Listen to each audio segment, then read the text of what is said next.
Salam sejahtera dan salam perpaduan kepada seluruh rakyat Malaysia. Berita panas malam ini, 1MDB dakwa Najib tak dedah kesemua aset miliknya kepada mahkamah. Berita penuh, bekas Perdana Menteri Najib Razak didakwa membuat pendedahan separa mengenai aset kepunyaannya dalam perbicaraan kes saman 1MDB terhadapnya. Menurut affidavit yang difailkan oleh pengurusi 1MDB, Johan Mahmud, Najib mengisytiharkan RM1,258.62 dalam akaun banknya dan jumlah itu tidak termasuk wang tunai RM114 juta yang dikembalikan oleh mahkamah terhadapnya pada 2021. Wang sebanyak RM114 juta itu dikembalikan kepada Najib berikutan keputusan Mahkamah Tinggi menolak permohonan kerajaan Malaysia untuk pelucut hakkan wang tunai tersebut. Affidavit Johan juga menyatakan terdapat percenggahan antara aset yang diisytiharkan Najib dan yang didedahkan untuk saman berasingan yang dikemukakan oleh SRC International sendirian Berhad. Sebaliknya, Najib membuat pemfailan di mahkamah dengan mendakwa dia hanya mempunyai aset bernilai RM4.49 juta. Najib diperintahkan oleh Mahkamah Tinggi untuk mengisytiharkan asetnya apabila 1MDB memperoleh injaksi Mareva untuk menghalang bekas Perdana Menteri itu daripada melupuskan aset sebanyak AS 681 juta.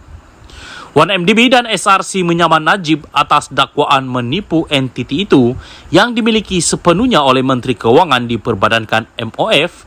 Kedua-dua syarikat itu ditubuhkan semasa Najib menjadi Menteri Kewangan. Dalam affidavitnya, Johan mendakwa Najib hanya mendedahkan asetnya dari tempoh 2011 hingga 2020. Tiada pendedahan berkenaan aset-asetnya pada 2021 dan sehingga 14 Mac 2022. DSNR tidak mendedahkan sebarang aset di luar bidang kuasa, kata Johan. Hari ini pada mulanya ditetapkan untuk mendengar permohonan Najib untuk menarik balik injaksi Mareva terhadapnya. Bagaimanapun, mahkamah membenarkan permohonan peguam Najib Muhammad Syafiee Abdullah untuk menangguhkan perbicaraan kepada 14 Julai supaya pasukan peguam bekas Perdana Menteri itu boleh menyediakan jawapan kepada affidavit Johan.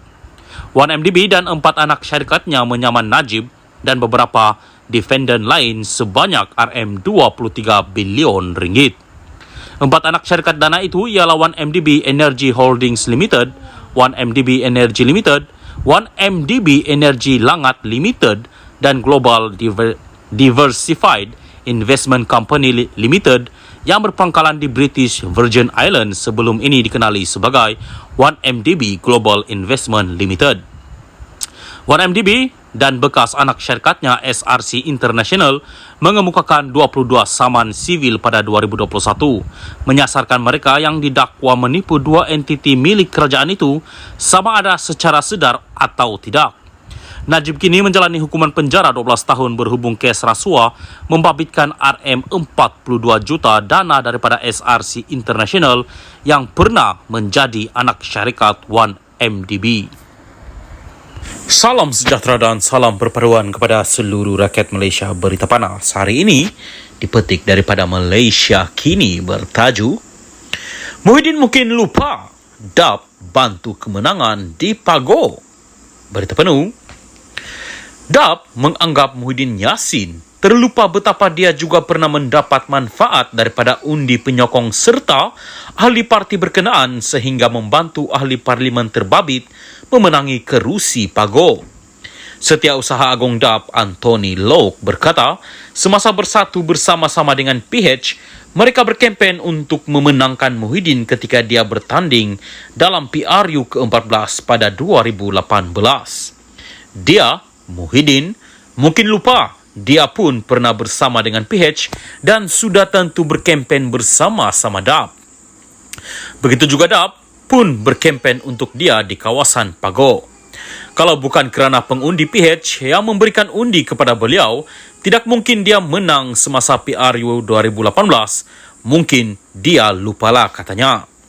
Menteri Pengangkutan itu berkata demikian sebagai mengulas kenyataan Muhyiddin yang menganggap janggal bagi UMNO apabila pemimpin parti itu meminta ahli mereka mengundi DAP dalam pilihan raya negeri PRN tidak lama lagi.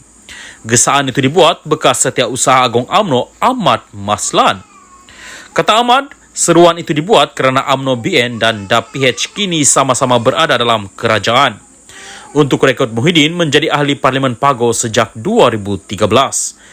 Ketika itu, dia merupakan naib Presiden UMNO dan memenangi kerusi berkenaan dengan majoriti 12,842 undi.